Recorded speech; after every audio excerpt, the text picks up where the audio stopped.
ಒಂದು ಬ್ರೇಕ್‌ಫಾಸ್ಟ್ ರೆಸಿಪಿಯೊಂದಿಗೆ ನಿಮ್ಮೊಂದಿಗೆ ಬಂದಿದ್ದೀನಿ. ನಾನು ವಾಣಿ ಕುಸುಮಾಕರ್. ಎಲ್ರಿಗೂ ನಮಸ್ಕಾರ. Welcome to my channel. ನಾನಿವತ್ತು ಅದರ್ ಚಪಾತಿ ಮತ್ತು ಆಲೂ ಮತ್ತು ಪಾಲಕ್ ಹಾಕಿ ಪಲ್ಯನ ಮಾಡ್ತಾ ಇದ್ದೀನಿ. ಹೇಗೆ ಮಾಡೋದು ಅಂತ ಹೇಳಿ ನೋಡೋಣ ಬನ್ನಿ. ಪಲ್ಯಕ್ಕೆ ನಾನಿಲ್ಲಿ 2 ಆಲೂಗಡ್ಡೆ, 1 ಈರುಳ್ಳಿ, 1 ಟೊಮೆಟೊ, ಕರಿಬೇವು, ಒಂದು 4, 5 ಎಸಳು ಬೆಳ್ಳುಳ್ಳಿಯನ್ನು ಕಟ್ ಮಾಡಿ ಇಟ್ಕೊಂಡಿದ್ದೀನಿ. ಇವಾಗ ಒಂದು ಪ್ಯಾನ್ ಬಿಸಿಗಿಟ್ಟು ಅದಕ್ಕೆ ಸಾಸಿವೆ, ಜೀರಿಗೆ, ಆನಂತರ ಬೆಳ್ಳುಳ್ಳಿ, ಕರಿಬೇವಿನ ಸೊಪ್ಪನ್ನು ಹಾಕ್ತಾಯಿದ್ದೀನಿ. ಆನಂತರ ಈರುಳ್ಳಿಯನ್ನು ಹಾಕಿ ಸ್ವಲ್ಪ ಫ್ರೈ ಮಾಡ್ಕೋಬೇಕು.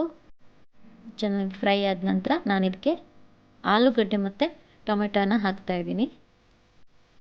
ಚಿಕ್ಕ ಚಿಕ್ಕದಾಗಿ ಕಟ್ ಮಾಡ್ಕೊಂಡಿರೋ ಟೊಮೆಟೊ ಮತ್ತು ಆಲೂಗಡ್ಡೆನ ಹಾಕಿ ಸ್ವಲ್ಪ ಫ್ರೈ ಮಾಡಬೇಕು. ಇದಕ್ಕೆ ಸ್ವಲ್ಪ ಅರಿಶಿನ ಪುಡಿಯನ್ನು ಹಾಕಿ ಚೆನ್ನಾಗಿ ಮಿಕ್ಸ್ ಮಾಡಿ ಇದಕ್ಕೆ ನಾನೊಂದು ಪ್ಲೇಟನ್ನು ಮುಚ್ಚಿ 1-2 ನಿಮಿಷ ಬೇಯಿಸ್ಕೊಳ್ತಾ ಇದ್ದೀನಿ.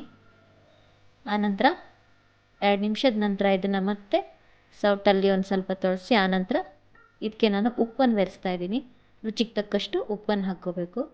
ಆನಂತರ ಮಿಕ್ಸ್ ಮಾಡಿ ಇದಕ್ಕೆ ಸ್ವಲ್ಪ ನೀರನ್ನು ಹಾಕಿ ಮತ್ತೆ ಮುಚ್ಚಳವನ್ನು ಮುಚ್ಚಿ 1-2 ನಿಮಿಷ ಬೇಯಿಸ್ಕೊಳ್ತಾ ಇದ್ದೀನಿ.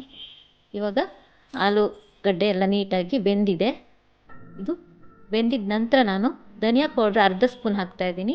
ಆಮೇಲೆ ಗರಂ ಮಸಾಲ ಸ್ವಲ್ಪ, ನಾನು ಅರ್ಧ ಸ್ಪೂನು ಮೆಣಸಿನ ಪುಡಿಯನ್ನು ಹಾಕಿ ಎಲ್ಲ ಮಿಕ್ಸ್ ಮಾಡಿದರೆ ಇದು ರೆಡಿ ಆಗುತ್ತೆ. ಆನಂತರ ಒಂದು ಬಾಣಲೆಯಲ್ಲಿ ಎಣ್ಣೆಯನ್ನು ಹಾಕಿ ಇದಕ್ಕೆ ಹೆಚ್ಕೊಂಡಿರೋ 1 ಕಟ್ಟಷ್ಟು ಪಾಲಕ್ ಸೊಪ್ಪನ್ನು ನಾನು ಇದಕ್ಕೆ ಹಾಕ್ತಾಯಿದ್ದೀನಿ. ಇದನ್ನು ಹಾಕಿ ಇದರಲ್ಲಿ ಚೆನ್ನಾಗಿ ಫ್ರೈ ಮಾಡ್ಕೋಬೇಕು. ಸ್ವಲ್ಪ ಮುಚ್ಚಳ ಮುಚ್ಚಿ ಬೇಯಿಸ್ಕೊಂಡ್ರೆ ಇದು ಬೇಗ ಬೇಯುತ್ತೆ. ಇದಕ್ಕೆ ನಾವು ಬೇಯಿಸ್ಕೊಂಡಿರೋಂಥ ಆಲೂಗಡ್ಡೆ ಪಲ್ಯ ಏನಿದೆ ಅದನ್ನು ಹಾಕ್ತಾಯಿದ್ದೀನಿ. ಹಾಕಿ ಚೆನ್ನಾಗಿ ಮಿಕ್ಸ್ ಮಾಡಿ ಸ್ವಲ್ಪ ಮಾತ್ರ ನೀರನ್ನು ಹಾಕಿ ಬೇಯಿಸ್ಕೊಂಡ್ರೆ ಇದು ಪಲ್ಯ ರೆಡಿ ಆಗುತ್ತೆ. ನಾನಿವಾಗ ಚಪಾತಿ ಹಿಟ್ಟನ್ನು ಕಲಸಿಟ್ಕೊಂಡಿದ್ದೀನಿ. ಇದರಲ್ಲಿ 2 ಟೈಪ್ ಚಪಾತಿ ಮಾಡೋದನ್ನು ನಾನು ಹೇಳ್ತೀನಿ ನೋಡಿ. ಈ ಥರ ಲಟ್ಟಿಸ್ಕೊಂಡು ಸ್ವಲ್ಪ ಎಣ್ಣೆ ಹಚ್ಕೋಬೇಕು. ಆನಂತರ ಫೋಲ್ಡ್ ಮಾಡಿ ಮತ್ತೆ ಎಣ್ಣೆ ಹಚ್ಚಿ ಮತ್ತೆ ಫೋಲ್ಡ್ ಮಾಡಿ ಹಿಟ್ಟಲ್ಲಿ ಡಿಪ್ ಮಾಡಿ ಈ ಥರ ಲಟ್ಟಿಸ್ಕೋಬೇಕು. ನೀಟಾಗಿ ಲಟ್ಟಿಸ್ಕೊಂಡ್ರೆ ಈ ಥರ ಚಪಾತಿ ರೆಡಿ ಆಗುತ್ತೆ. ಆನಂತರ ಇನ್ನೊಂದು ಥರದಲ್ಲಿ ಹೀಗೆ ಸಾದಾ ಲಟ್ಟಿಸ್ಕೊಂಡು ಆನಂತರ ಇದಕ್ಕೆ ಎಣ್ಣೆ ಹಚ್ಚಿ ಆನಂತರ ಸ್ವಲ್ಪ ಗೋಧಿ ಹಿಟ್ಟನ್ನು ಹಾಕಿ ಈ ಥರ ಲೈನ್ ಹಾಕ್ಕೋಬೇಕು.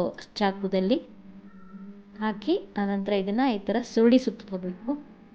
ಸುತ್ತಕೊಂಡು ಈ ಥರ ಚಕ್ಲಿ ಆಕಾರಕ್ಕೆ ಇದು ಮಾಡಿ ತಿರುಗಿಸ್ಕೊಂಡು ಸೆಟ್ ಮಾಡಿಕೊಂಡು ನಾವು ಇದನ್ನು ಲಟ್ಟಿಸ್ಕೊಂಡ್ರೆ ಚಪಾತಿ ರೆಡಿ ಆಗುತ್ತೆ.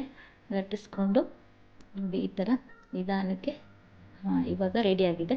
ಇವಾಗ ತವಾ ಬಿಸಿಗಿಟ್ಟು ಎಣ್ಣೆ ಹಚ್ಚಿ ಅದಕ್ಕೆ ಚಪಾತಿನ ಹಾಕಿ ನಾವು ಬೇಯಿಸ್ತಾ ಇದ್ದೀನಿ. ಎಣ್ಣೆ ಮೇಲೆ ಹಚ್ಚಬೇಕು.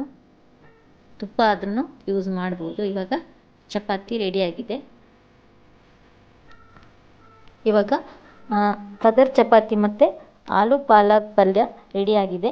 ಹೇಗಾಗಿದೆ ಅಂತ ಹೇಳಿ ನೀವು ಒಮ್ಮೆ ಟ್ರೈ ಮಾಡಿ ನೋಡಿ ನನಗೆ ಕಮೆಂಟಲ್ಲಿ ತಿಳಿಸಿ. ಈ ವಿಡಿಯೋ ನಿಮಗೆ ಇಷ್ಟ ಆಗಿದರೆ ಲೈಕ್ ಮಾಡಿ, ಶೇರ್ ಮಾಡಿ, ಹಾಗೆ ಸಬ್ಸ್ಕ್ರೈಬ್ ಆಗೋದನ್ನು ಮರಿಬೇಡಿ. Thank you for watching video. Thank you.